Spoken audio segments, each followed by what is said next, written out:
আসসালামু আলাইকুম রহমতুল্লাহ। প্রিয় দর্শক, জিলহজ মাসের চাঁদ ওঠার সাথে সাথে আমাদের কিছু কিছু ইবাদত শুরু হয়ে যায়। এর মধ্যে অন্যতম একটি আমল হচ্ছে যে কোরবানির যন্ত্র পশু না কিনেও কোরবানি করার সওয়াব পাওয়া।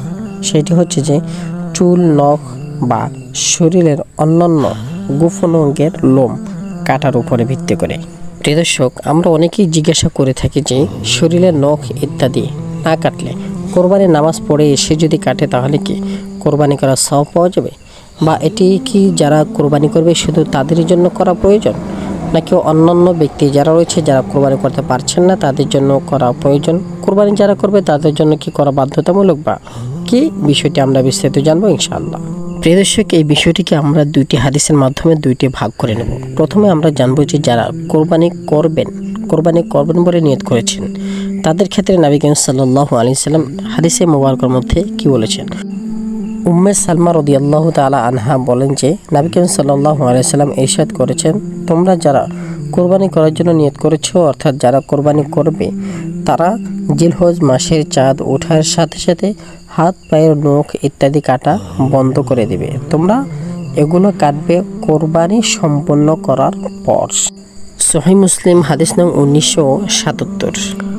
অর্থাৎ যারা কোরবানি করার জন্য নিয়ত করেছে, কোরবানি করার পশু কিনবে, তাদের জন্য হুকুম হচ্ছে যে তারা কোরবানি সম্পন্ন করার আগ মুহূর্ত পর্যন্ত চুল, নখ, লোম, অন্যান্য পশম কাটবে না। এটা হচ্ছে তাদের জন্য সুন্নতে মুআক্কাদা।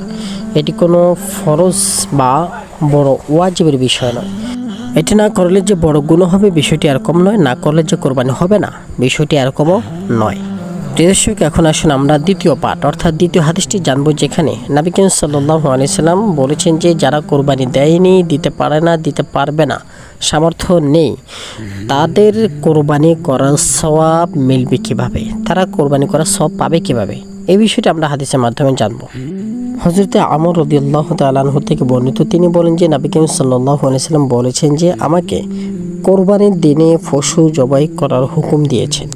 এই দিনকে আল্লাহ পাক রব্বুল আলামিন মুসলমানদের জন্য উৎসবের দিন বলে আখ্যা দিয়েছেন, স্বীকৃতি দিয়েছেন।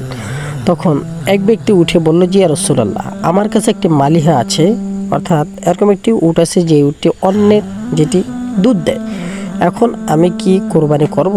তখন রাসূলুল্লাহ সাল্লাল্লাহু আলাইহি ওয়াসাল্লাম বললেন যে না, তুমি কোরবানি করবে না, বরং তোমার নখ, চুল এবং মোষ ছোট করবে এবং লোম, অন্যান্য পশম ইত্যাদি এগুলো কাটবে।